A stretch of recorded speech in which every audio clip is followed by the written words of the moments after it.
God, you're a retard.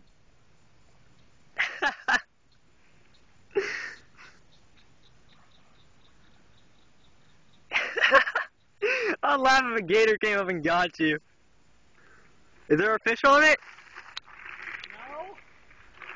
How did that little thing fully... Dude! That thing is cut in half. Hold on, don't get rid of it. I'm coming over. Are you still recording? Yeah. Alright, guys. Well, I walked over here to check on my pole, and it was halfway in the water. As you can see, it's completely soaked.